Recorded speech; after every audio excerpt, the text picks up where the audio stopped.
इस लेक्चर में हम फिल्म मेकिंग और वीडियो एडिटिंग के एवोल्यूशन के बारे में बात करेंगे। फिल्म मेकिंग का जब स्टार्ट हुआ तो उसके लिए सबसे इम्पोर्टेंट चीज़ थी उस वक्त कैमरा। थॉमस एडिसन एक ऐसा नाम है जो कि आप लोगों ने अक्सर सुना होगा।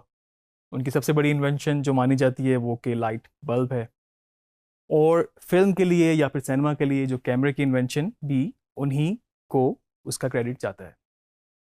इसके साथ साथ हमारे पास लुई ली प्रिंस एक फ्रेंच इनोवेटर थे। इन्होंने भी सिनेमा के लिए कैमरा इजाद किया।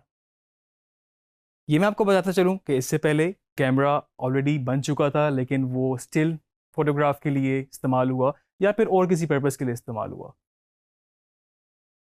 अभी ये जो वीडियो आप देख रहे हैं इस वक्त, ये बेसिकली फर्स्ट मोशन पिक्चर मानी जाती है, और इसके पीछे एक बड़ी इंटरेस्टिंग स्टोरी है। इसमें बेसिकली दो लोगों की शर्त लगी थी कि जब घोड़ा दौड़ रहा होता है तो एक साहब का कहना यह था कि इसकी चारों टांगे एक वक्त ऐसा आता है कि हवा में होती हैं, और जो दूसरे साहब थे उनका कहना यह था कि नहीं, ऐसा नहीं होता, किसी ना किसी पॉइंट पे हमेशा उसकी एक टांग ज़मीन पे लगी होती है।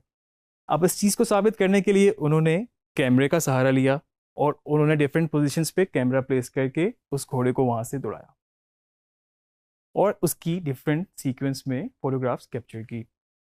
उस फोटोग्राफ्स को देखते हुए एक नई चीज़ सामने आई, और वो ये वीडियो है, क्योंकि वो सारी इमेज जो थी वो मोशन में थी और वो एक सीक्वेंस की सूरत में आपको नज़र आ रही है इस वक्त। तो एक मोशन पिक्चर बन के सामने आई। बहरहाल उनमें से वो जो साहब कह रहे थे कि चारों टांगे हवा में होती हैं, वो ये शायद जीत भी गए, और इस पिक्चर के थ्रू पता भी चला कि वो एक स्टेज ऐसी आती है, एक वक्त ऐसा आता है कि घोड़े की भागते हुए चारों टांगे एक वक्त पे हवा में होती हैं। फिल्म मेकिंग का आगाज़ वहीं से हुआ। उसके बाद बहुत सारी फिल्में बनना शुरू हुई, सिनेमा का कल्चर कुछ शुरू हुआ।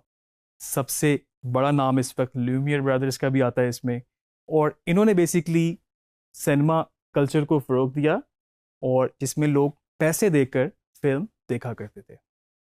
इनिशियली साउंड भी नहीं होता था, साउंड के बगैर पिक्चर्स होती थी, सीक्वेंस इस तरह से होते थे, सीन बाय सीन होती थी।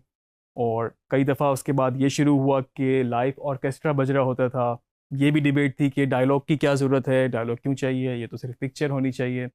तो बहुत सारी चीज़ें उस दौर में चलती रही, लेकिन वक्त के साथ साथ वो इनोवेशन के साथ चीज़ें चेंज होती गई। लुमियर ब्रदर्स ने सिनेमाटोग्राफ के नाम से एक ऐसी मशीन भी बनाई जो कि एक साथ तीन काम करती थी, जो कि प्रोजेक्टर भी था, जो कि कैमरा भी था, और साथ में फिल्म का प्रिंट भी था। इसके बाद अगर हम बात करें पोस्ट प्रोडक्शन की या वीडियो एडिटिंग की, तो उस पे भी वक्त के साथ साथ इनोवेशन आती गई।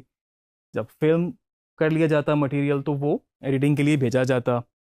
और अक्सर आपने देखा होगा, जिस तरह अगर मैं आपको बहुत ज़्यादा, अगर हम बैकग्राउंड में ना जाए, मैं आपसे सिर्फ चार्ली चैपलिन की मूवीज़ की ही बात करूं, अगर आपको याद हो ब्लैक एंड वाइट दौर में, तो वो पूरा सीक्वेंस एक साथ एक ही टेक में शूट होता था, और उसके बाद फिर वही कैमरा कहीं और प्लेस होता था और वो दूसरी एक्टिविटी, दूसरा सीक्वेंस या दूसरा सीन आप उसको कह लें, वो शूट किया जाता था।